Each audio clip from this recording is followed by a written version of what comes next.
ನಿಷಧದಲ್ಲಿ ವಿಷಮ. ಏನದು? ಚಕ್ರವರ್ತಿಯರು ಸಿಂಹಾಸನದಲ್ಲಿ ಕುಳಿತುಕೊಂಡಿರುವಾಗ ಒಂದು ದಿನ ಅವರ ತಮ್ಮ ಆದ ಪುಷ್ಕರ ಬ್ರಾಹ್ಮಣನನ್ನು ಕೂಡಿಕೊಂಡು ಬಂದ. ಒಳ್ಳೆ ವಿಷಯ. ಬ್ರಾಹ್ಮಣರ ಆಸ್ಥಾನಕ್ಕೆ ಮೊದಲು ಶುಭ ಆಗ್ತದೆ ಅಂತ ಅರ್ಥ. ನಾನು ಹಾಗೆ ಲೆಕ್ಕ ಹಾಕಿದ್ದೆ, ಆದ್ರೂ ವಿಷಮವಾಯಿತು. ಹೌದಾ? ನೀನು ಹೇಳುದು ಒಬ್ಬ ಬ್ರಾಹ್ಮಣ ಬಂದದಲ್ವಾ? ಇಬ್ಬರಾದ್ರೆ ಸಮ ಆಗ್ತಿತ್ತು. ಒಬ್ಬ ಬಂದ್ರೆ ವಿಷಮ ಹಾಗೆ ಹೇಳಿದ್ದೆ ನೀನು. ಅಲ್ಲ, ಬಂದ ಕೂಡಲೇ ವಿಷಮ ಅಂತ ನಾನು ಲೆಕ್ಕ ಹಾಕಲಿಲ್ಲ. ಪರಿಣಾಮದಲ್ಲಿ ಆದದ್ದು ಕಂಡು ಬಂದವನೇ ಅಣ್ಣ ಜೂಜನ್ನ ಅಣ್ಣ ಹೇಳಿಕೊಂಡ.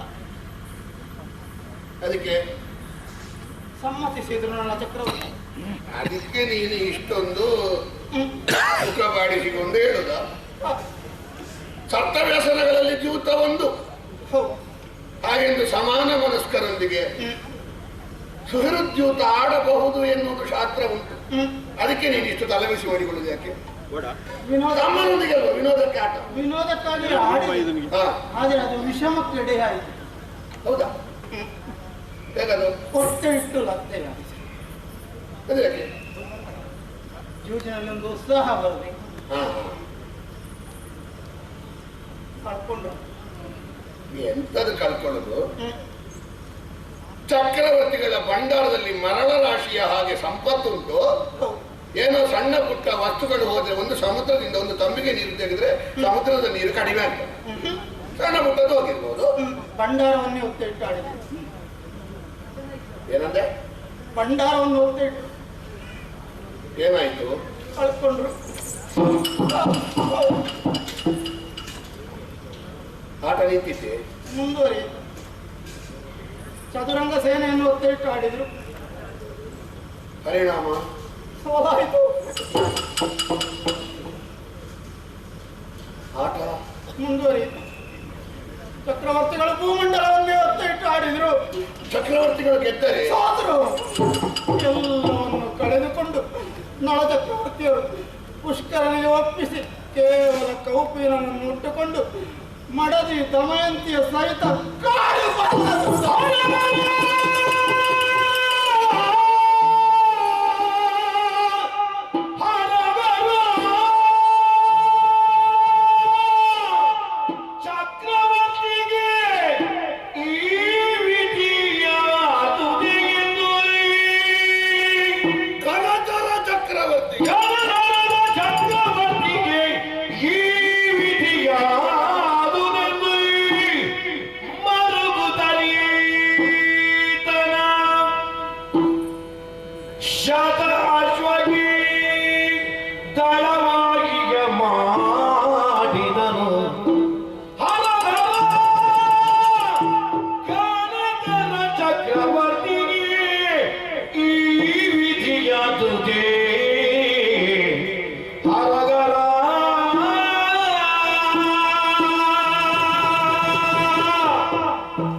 ಗಟ್ಟಿಯಾಗಿ ನಿಂತ ಒಂದು ಮರ ಬಿರುಗಾಳಿಗೆ ಬುಡಸಮೇತ ಬಿದ್ದು ಬೀಳುವ ಹಾಗೆ ಸ್ಥಿರವಾಗಿದ್ದಂತ ನನ್ನ ಮಾನಸಿಕ ಸ್ಥೈರ್ಯ ಅದುರಿ ಅಲ್ಲಾಡಿ ಹೋಗುವ ದುರ್ವಾರ್ತೆ. ಶಿವನೇ ಶಿವನೇ ಶಿವನೇ, ಅರೆ ಕ್ಷಣ ನಾನೇ ಯೋಚಿಸಿದೆ, ಇದು ಸ್ವಪ್ನವೇ ಸತ್ಯವೇ? ಸ್ವಪ್ನವಲ್ಲವಲ್ಲ, ಹೇಳಿದವನು ಪ್ರತ್ಯಕ್ಷ ನನ್ನ ಮುಂಭಾಗದಲ್ಲಿ ಇದ್ದಾನೆ.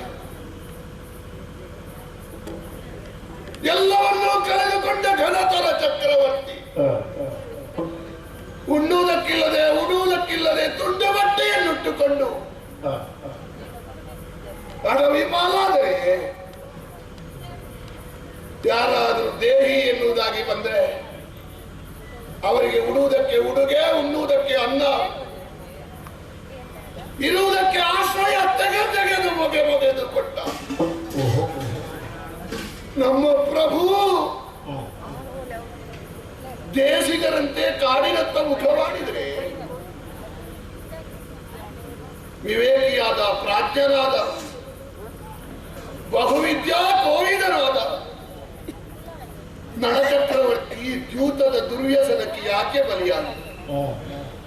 ಮಕ್ಕಳಾಟಿಕೆಯವರಲ್ಲ, ಪ್ರಾಯ ಕಳೆದಂತ ವಿಪರೀತ ಇಲ್ಲ, ಮಾದಕ ವ್ಯಸನಿ ಅಲ್ಲ. ಆದರೂ ಈ ಕೊಂಡಕ್ಕೆ ಯಾಕೆ ಬಿದ್ದರು?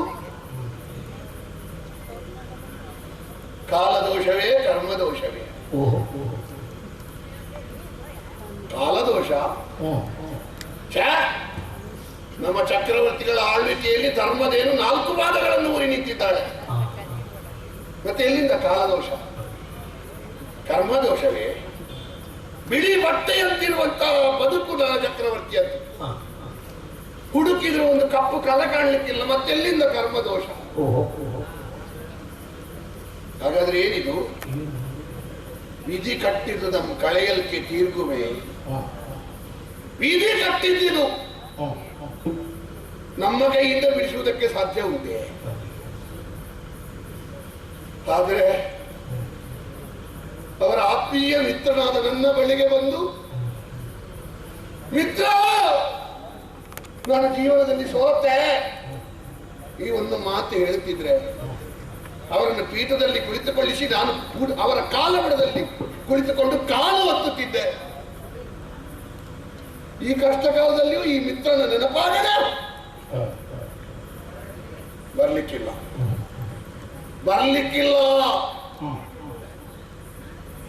ತಾನು ಸೋತೆ ಎನ್ನುವುದಾಗಿ ಎಷ್ಟು ಆತ್ಮೀಯರಲ್ಲಿಯೂ ಹೇಳುವಂತಹ ದೈನ್ಯ ಸ್ವಭಾವ ಅವರದ್ದಲ್ಲ. ವಿನೋ ದೈನ್ಯೇನ ಜೀವನಂ ಅನಾಯಾಸೇನ ಮರಣಂ. ಸ್ವಾಭಿಮಾನಿ ಸ್ವಾಭಿಮಾನಿ ಸ್ವಾಭಿಮಾನಿ. ತಾನು ಸಂತೋಷದಲ್ಲಿರುವಾಗ ಕರೆಕರೆದು ಇದ್ದವರಿಗೆ ಕೊಟ್ಟಾಗ, ತನ್ನಲ್ಲಿ ಏನು ಇಲ್ಲದಾಗ ಮತ್ತೊಬ್ಬರಿಂದ ಚಿಕ್ಕಾಸು ಕೇಳದ ಆತ್ಮಾಭಿಮಾನಿ. ಏನು ಮಾಡೋಣ? ಒಂದು ಮಾತ್ರ ದಾರಿ, ದೇವರಲ್ಲಿ ಪ್ರಾರ್ಥಿಸಿಕೊಳ್ಳುವುದು. ಶಿವನೇ, ನಮ್ಮ ಪ್ರಭು ಎಲ್ಲಿದ್ರು ಆರೋಗ್ಯಕ್ಕೂ ಆಯುಷ್ಯಕ್ಕೂ ತೊಂದರೆಯಾಗದ ಹಾಗೆ ಅವರನ್ನು ರಕ್ಷಿಸು. ಇದಿಷ್ಟೇ ಕೇಳಿಕೊಳ್ಳುವುದಕ್ಕಾಗ ಅವರಿಗೇನು ಮಾಡ್ಲಿಕ್ಕಾಗಲಿಲ್ಲ. ಒಬ್ಬ ಅಲ್ಲಿಂದ ಬಂದದ್ದು ಅಂತ ಹೇಳ್ತಾನೆ, ಸಮುದ್ರದಷ್ಟು ದೊಡ್ಡ ಋಣ ಉಂಟು, ಸಾಸಿವೆ ಅಷ್ಟಾದ್ರೂ ತೀರಿಸಲಿಕ್ಕಾಗ್ತದೆ ನೋಡುವ.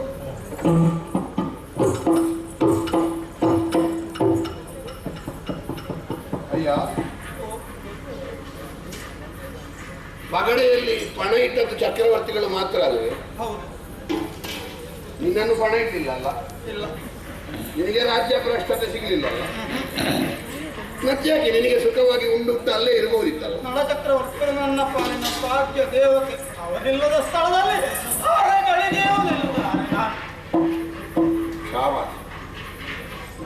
ಗೆದ್ದೆತ್ತಿನ ಬಾಲ ಹಿಡಿಯುವವರ ಸಂಖ್ಯೆ ಅಧಿಕವಾಗಿರುವ ಸಮಾಜದಲ್ಲಿ ಸೋತಂತಹ ಸ್ವಾಮಿಯ ಕಷ್ಟವನ್ನು ಸಹಿಸಲಾಗದೆ ಸ್ವಾಮಿ ನಿಷ್ಠನಾಗಿ ಕುಜನನ ಸೇವೆ ಮಾಡುವುದಿಲ್ಲ ಅಂತ ಅಲ್ಲಿಂದ ಬಂದೆಯಲ್ಲ. ನಿನ್ನ ಸಂಸ್ಕಾರ ಅಲ್ಲ, ಸಂಸರ್ಗಜ ದೋಷ ಗುಣಾಭವನ್. ನಳ ಚಕ್ರವರ್ತಿಯ ಸಹವಾಸ ನಿನಗೆ ಇಷ್ಟು ಸಂಸ್ಕಾರ ಕೊಟ್ಟಿದೆ. ಅವ ಒಳ್ಳೆಯವನೇ ಹೌದಾದ್ರೆ ದ್ಯೂತ ಮುಗಿದ ಮೇಲೆ ಅನ್ನ ತೆಗೆದುಕೋ ಅಂತ ಎಲ್ಲ ಬಿಟ್ಟು ಕೊಡ್ಬೇಕು. ಕೊಡ್ಲಿಲ್ಲ. ಹಾಗಾದ್ರೆ ಅವ ಕುಮತಿ ಎನ್ನುವುದರಲ್ಲಿ ಎರಡು ಮಾತಿಲ್ಲ. ಇನ್ನು ಹೆಸರು ಹೇಗಂದೆ? ಬಾಹುಕಾಂತ. ಬಾಹುಕಾಂತ ಅಂತ ಹೇಳಿದ್ರೆ ಕ್ಷತ್ರಿಯ ಅಂತ ಅರ್ಥ ಅಲ್ವ? ಬಾಹುಕ ಅಂತ. ಬಾಹುಕ ಅಂತ ಅಂತ ಹೌದೇನು? ನೀನು ಇಲ್ಲಿಗೆ ಆಶ್ರಯಕ್ಕಾಗಿ ಬಂದದ್ದಲ್ವ? ನಿಮ್ಮ ಬಗ್ಗೆ ಬಹಳಷ್ಟು ಆಡುವುದನ್ನು ಕೇಳಿದೆ. ನೀವು ಆಶ್ರಿತ ರಕ್ಷಕರು, ಬಡವರ ಬಂಧು ಅಂತ. ಇರ್ಲಿ, ನೀನು ಬಂದದ್ದಕ್ಕೆ ನಿನಗೆ ನಿರಾಶೆ ಆಗ್ಲಿಕ್ಕಿಲ್ಲ. ಓ ಅಲ್ಲಿ ನೋಡು, ಯಾವುದು? ಅದು ಅನ್ನಛತ್ರ, ಧರ್ಮಛತ್ರ. ಕಣ್ಣಿಲ್ಲದವರು, ಕಾಲಿಲ್ಲದವರು, ಕೈ ಇಲ್ಲದವರು, ಬದುಕಿಲ್ಲದವರು, ಭದ್ರತೆ ಇಲ್ಲದವರು, ಭವಿಷ್ಯ ಇಲ್ಲದವರು ತುಂಬಾ ಮಂದಿ ಇದ್ದಾರೆ. ಬಟ್ಟೆಗೆ ಹೊಟ್ಟೆಗೆ ತತ್ವಾರ ಬರ್ಲಿಕ್ಕಿಲ್ಲ. ಅಲ್ಲಿ ಹೋಗಿ ಉಂಡುಟ್ಟು ಬರ್ತೀನಿ. ದುಡಿಯಲ್ಲ, ನಾನು ಉಳ್ಳಲಾರೆ. ನನಗೆ ದುಡಿಬೇಕು. ಏನಂದ? ದುಡಿಬೇಕು ನಿನಗೆ ಬೇಕು. ಕೈಕಾಲು ಸರಿ ಇದ್ದವರೇ ಪರಿಹಾರ ಏನು ಸಿಗ್ತದೆ ಅಂತ ಕೈಕಾಲು ಸರಿ ಇಲ್ಲ ಅಂತ ತೋರಿಸುವ ಸಮಯದಲ್ಲಿ ಕೈಕಾಲು ಸರಿ ಇಲ್ಲದೆ ನೀನು ದುಡಿಬೇಕು ಅಂತ ಹಂಬಲಿಸಿದೆ ಅಲ್ಲ. ನಿನ್ನಂತವರು ಹುಟ್ಟಿದ್ರೆ ಆರ್ಯಾವರ್ತಕ್ಕೆ ಸುವರ್ಣ ವೃಷ್ಟಿ ಆದೀತು. ಇಲ್ಲದ್ರೆ ಸರಿ ನೀರಿನ ಮಳೆಯೂ ಬರ್ಲಿಕ್ಕಿಲ್ಲ. ತಾನು ದುಡಿದು ಸಂಪಾದಿಸ್ತೇನೆ ಎನ್ನುವ ಸ್ವಾಭಿಮಾನ ಉಂಟಲ್ಲ. ಅಲ್ಲ, ಎಂತದ್ದು ಕೊಡುದು ನಿಮಗೆ ಉದ್ಯೋಗ? ನೀವು ಕೊಟ್ಟ ಕೆಲಸ ಮಾಡ್ತೇವೆ. ಅಲ್ಲ, ಕೊಟ್ಟ ಕೆಲಸ ಅಂತ ಹೇಳಿದ್ರೆ ಏನಾದ್ರೂ ಅನುಭವ ಹಾಕಿದ್ದಲ್ಲಿ 1,000 ಕುದುರೆಗೆ ಅಧಿಕಾರಿ ಆಗ್ತದೆ. ಅಲ್ಲ, ನೋಡಿಕೊಳ್ತಾ ಇದ್ದೆ.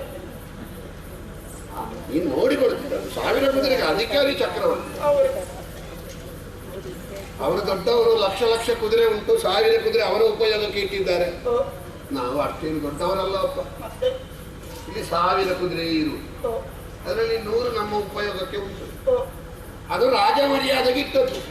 ನಾವು ಅದರ ಬಗ್ಗೆ ಹೆಚ್ಚು ಆಸಕ್ತಿಯೂ ಇದ್ದವರಲ್ಲ. ಹಾಗಾಗಿ ಆ 100 ಕುದುರೆಗೆ ಇದನ್ನು ಮುಖ್ಯಸ್ಥನಾಗಿ ನೇಮಿಸುವುದ ಒಬ್ಬ ಮೊದಲೇ ಇದ್ದಾನೆ, ಅವನ ಹೊಟ್ಟೆಗೆ ಹೊಡೆದಾಗಲಿರುವ.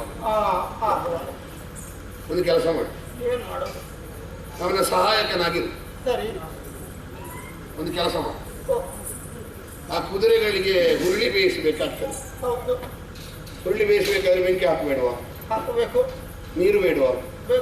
ಬಾವಿಯಿಂದ ನೀರು ಸೇದಿ ತಂದು ಹುರುಳಿ ಬೇಯಿಸುವುದಕ್ಕೆ ಸ್ವಲ್ಪ ಸಹಕಾರ.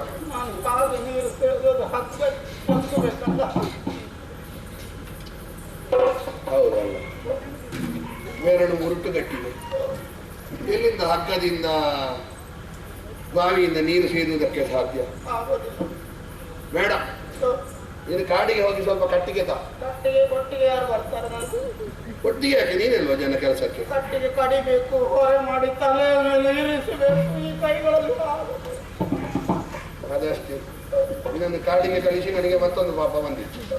ಬೇಡ, ಈ ಹುರುಳಿ ಬೇಯಿಸುವಾಗ ಬೆಂಕಿ ಸರಿಗೆ ಆಗಬೇಕಲ್ಲ. ಬೆಂಕಿ ಸರಿ ಉರಿಬೇಕಾದ್ರೆ ಕಟ್ಟಿಗೆ ಹೊರಗೆ ಬಂದ್ರೆ ಒಳಗೆ, ಒಳಗೆ ಹಿಕ್ಕಿದ್ರೆ ಹೊರಗೆ. ಸ್ವಲ್ಪ ಆ ಕಡೆ ಈ ಕಡೆ ಬೆಂಕಿ ಹತ್ತಿರ ಕುಳಿತುಕೊಂಡು ಕೆಲಸ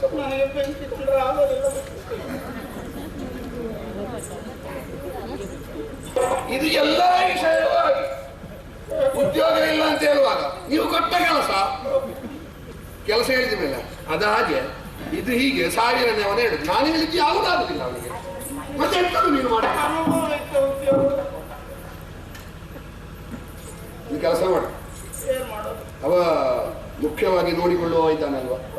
ಅವ ಹೇಳಿದ್ದನ್ನೆಲ್ಲ ನಿನಗೆ ಮಾಡ್ಲಿಕ್ಕೆ ಸಾಧ್ಯ ಇಲ್ಲ. ಅವ ಹೇಳಿದ್ದರಲ್ಲಿ ನಿನಗೆ ಕೂಡಿದ್ದು ಮಾಡು. ಹೌದು, ಹಾಗೆಂದು ನಿನಗೆ ಊಟ ಬಟ್ಟೆ ಮಾತ್ರ ಅಲ್ಲ, ನಿನಗೆ ಇಷ್ಟೇ ವೇತನ ಅಂತ ಏನಾದ್ರೂ ಬೇಡಿಕೆ ಉಂಟಾ? ಅದೇನಿಲ್ಲ, ನನ್ನ ಕೆಲಸ ನೋಡಿ ಸಂಬಳ ನಿರ್ಣಯ ಆದ್ರೆ ಒಳ್ಳೇದು. ಮೊದಲು ಎಲ್ಲಿಗೂ ಮೊದಲು ಸಂಬಳ ನಿರ್ಣಯ ಮಾಡಿ. ಹೌದಲ್ಲ, ಯೋಚನೆ ಮಾಡಿ. 10,000 ಸುವರ್ಣ ಮುದ್ರೆಗಳು ವರ್ಷಾಸನ, ಒಂದು ವರ್ಷಕ್ಕೆ ಕಡಿಮೆ ಆಯ್ತಾ? ಹೇಳಿಕೆ ಇಲ್ಲ. ಅಲ್ಲ, ನೀವು ನಿರ್ಣಯ ಆಗ್ಬೇಕು ಅಂತ ಹೇಳಿದವ ಇಲ್ಲಿ ಅದು ಕಡಿಮೆ ಆಯ್ತು ಅಂತ ಹೇಳಿದ್ರೆ ನೆಪಕ್ಕೊಂದು ಸಂಬಳ ಬೇಕು. ಸರಿ, 10,000 ಸುವರ್ಣ ಮುದ್ರೆಗಳು ವರ್ಷಕ್ಕೆ ನಿನಗೆ ವೇತನ. ಈಗಲೇ ತಾಗ್ತೇನೆ. ಕೆಲಸಕ್ಕೆ ತಾಗ, ನಿನ್ನ ಕೆಲಸ ಮಾಡುವವರಿಗೆ ತಾಗಬೇಡ.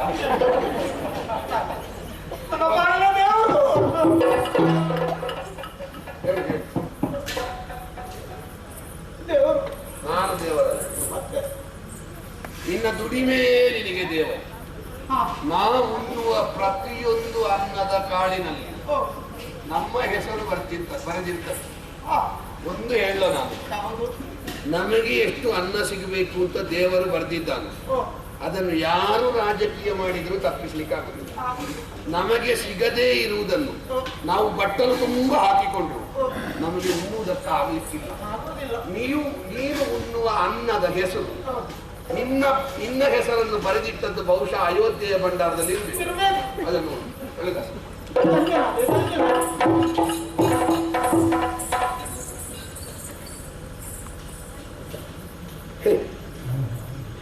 ಪ್ರಪಂಚದಲ್ಲಿ ಇಂಥ ವಿಚಿತ್ರ ಉಂಟಲ್ಲ. ಒಂದು ವೇಳೆ ನೀವೆಲ್ಲ ಬಿಟ್ಟ ಕಣ್ಣು ಮುಚ್ಚುವುದಕ್ಕೆ ಮರೆತಿದ್ದೀರಿ. ಗೊತ್ತಾಗ್ತದೆ ನನಗೆ ನಿಮಗೆ ಮುಖದಲ್ಲಿ ಪ್ರಶ್ನೆ ಯಾಕೆ ಅಂತ. ಭೂಪತಿಯಾದ ಋತುಪರ್ಣ ಪೀಠದಿಂದ ಎದ್ದು ನಿಂತನಲ್ಲ, ಬಾಹುಕ ಬರುವಾಗ ಯಾಕೆ ಎದ್ದು ನಿಂತ? ಪೀಠದಲ್ಲಿ ಕುಳಿತುಕೊಂಡ ರಾಜನಪ್ಪ, ಹೆತ್ತ ತಾಯಿ, ವೇದಜ್ಞನಾದ ಗುರು ಹಾಗೂ ಚಕ್ರವರ್ತಿ, ಈ ಮೂವರು ಬರದ ಎದ್ದೇಳಲಿಕ್ಕಿಲ್ಲ. ಬಾಹುಕ ಈ ತ್ರಿವರ್ಗಕ್ಕೂ ಸಂಬಂಧಿಸಿದವಲ್ಲ. ಮತ್ತೆ ಯಾಕೆ ಅರಸರು ಎದ್ದು ನಿಂತರು ಎನ್ನುವ ಪ್ರಶ್ನೆ ನಿಮ್ಮ ಮುಖದಲ್ಲಿ ಸ್ಪಷ್ಟ ಕಾಣ್ತಾವೆ. ಹೆಚ್ಚು ಯೋಚನೆ ಮಾಡಬೇಡಿ.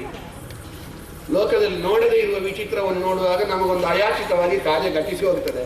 ಇದು ಆಕಸ್ಮಿಕ ಅಲ್ಲದೆ ಇದರಲ್ಲಿ ದೊಡ್ಡ ಅರ್ಥ ಇಲ್ಲ. ಹಾಗಾಗಿ ತಲೆಬಿಸಿ ಮಾಡಬೇಡಿ.